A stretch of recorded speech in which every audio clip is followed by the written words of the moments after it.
Welcome to the Nutrition Facts Podcast. I'm your host, Dr. Michael Greger. The coronavirus pandemic has made many of us very aware of the importance of maintaining and improving our health. Make that your silver lining, because the more positive change we can make to our diet and lifestyle, the better. There have been a lot of studies that have come out recently about fasting. In fact, I did a whole series on fasting recently, and here are two more studies to add to our understanding. We start off today with a study on the origins of therapeutic fasting.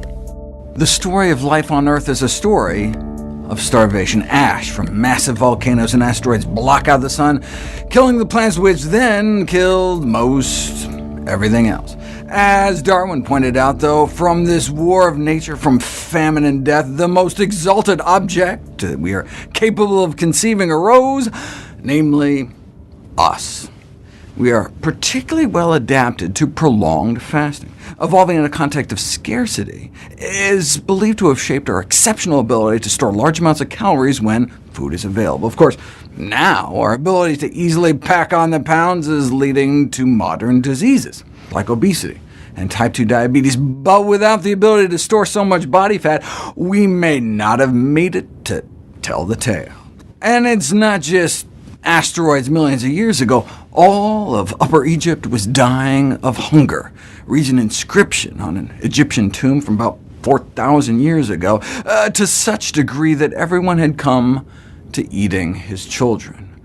Or just hundreds of years ago, parents killed their children, and children killed their parents and ate them. The bodies of executed criminals were eagerly snatched from the gallows, wiping out as many as 2/3 of the population of Italy, 1/3 of the population of Paris.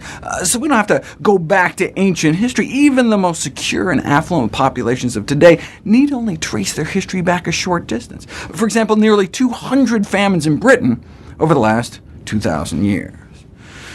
Now, we tend to be suffering from too much food, which carries its own problems, but might there be any negative consequences to not ever starving?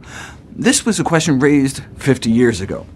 I mean, if our physiology is so well tuned to periodic starvation, maybe by eliminating that, we may be doing harm to our overall well-being? We just didn't know. The lack of research in the area of starvation was attributed to the difficulty of securing willing human subjects. So what little we had came from unwilling subjects. Physicians within the Warsaw Ghetto made detailed accounts before they themselves succumbed. Or Irish Republican prisoners starving themselves to death after up to 73 days on hunger strike. But starvation isn't necessarily the same as fasting, an issue raised in medical journals over a century ago. Starvation is normally a forced, mentally stressful, and chronic condition, whereas therapeutic fasting is voluntary, limited in duration, and usually practiced by people who start out with adequate nutrition. Therapeutic fasting? Where did we get this idea of fasting therapy, fasting for medical purposes? Well, it may have originally rose out of the observation that when people get acutely ill, they tend to lose their appetite. So maybe there's something in the body's wisdom to stopping eating. That's presumably where the whole starve a fever folklore came from. There was the sense that fasting affords physiologic rest for the body, not just the digestive tract, but throughout, allowing the body to concentrate on healing. It was evidently an open secret that veterinarians used to hospitalize dogs only to fast them back to health. And so maybe, the theory went, it might work for people too. Beyond just freeing up all the resources that would normally be used for nutrient digestion and stores, there's this concept that during fasting, our cells switch over to some sort of protection mode. Why would fasting reduce free radical damage and inflammation and bolster cellular protection? It's the "that which doesn't kill us makes us stronger" concept known as hormesis. So that's kind of the opposite of the let the body rest theory. It's more like let the body stress. The stress of fasting may steel the body against other stresses coming your way. This was demonstrated perhaps most starkly in a set of cringe-worthy experiments in which mice were blasted with Hiroshima-level gamma radiation sufficient to kill 50% within 2 weeks, but of the mice who had first been intermittently fasted for 6 weeks before, not a single one died.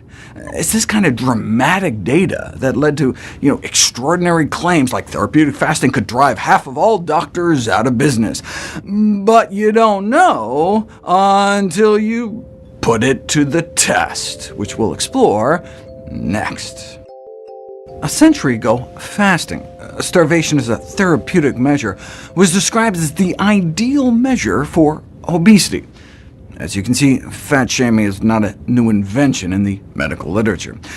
I've extensively covered fasting for weight loss in a 9-video series starting with this one.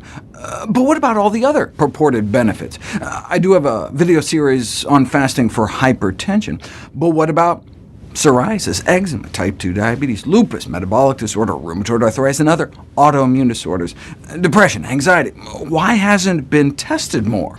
One difficulty with fasting research is, what do you mean by fasting? When I think fasting, I think of water-only fasting, but in Europe, they tend to practice so-called modified fasting, or Buchinger fasting, which is more like very low-calorie juice fasting with some vegetable broth. Some forms of fasting may not even cut calories at all. Ramadan fasting is when devout Muslims abstain from food and drink from sunrise to sunset, yet interestingly, they end up eating the same amount, or even more food overall. The largest study on fasting to date was published in 2019. More than 1,000 individuals were put through a modified fast, cutting intake down to about 10 cups of water, a cup of fruit juice, and a cup of vegetable soup a day. They reported very few side effects, which is in contrast to the latest water-only fasting data, which only involved half as many people, but reported nearly 6,000 adverse effects.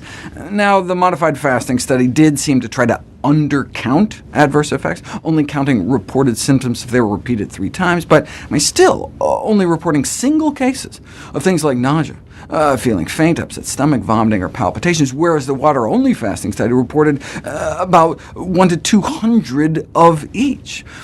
What about the benefits, though? In the modified fasting study, participants self-reported improvements in physical and emotional well-being, along with a surprising lack of hunger, and the vast majority of those who came in with a pre-existing health complaint reported feeling better, with less than 10% reporting their condition worsening or remaining unchanged. They weren't just fasted, though, but engaged in a lifestyle program, which included being placed before and after on a plant-based diet. Too bad they didn't have some people just do the healthier diet without the fast to tease out the fasting effects. Oh, but they did. About 1,000 folks fast for a week on the same juice and vegetable soup regimen versus those put on a normal calorie, meaning normal calorie vegetarian diet the whole time. Both experienced significant increases in both physical and mental quality of life, and interestingly, there was no significant difference between the groups. In terms of their major health complaints, rheumatoid arthritis, chronic pain syndromes like osteoarthritis, fibromyalgia, and back pain, inflammatory and irritable bowel disease, chronic pulmonary diseases, migraine, and chronic tension headaches, the fasting group appeared to have an edge, but both groups did good, with about 80% reporting improvements in their condition, with only about 4% feeling worse. Now, this was not a randomized study. People chose which treatment they wanted, so maybe, for example, those choosing fasting were sicker or something. The improvements in quality of life and disease status were also all subjective self-report, which is ripe for placebo effects.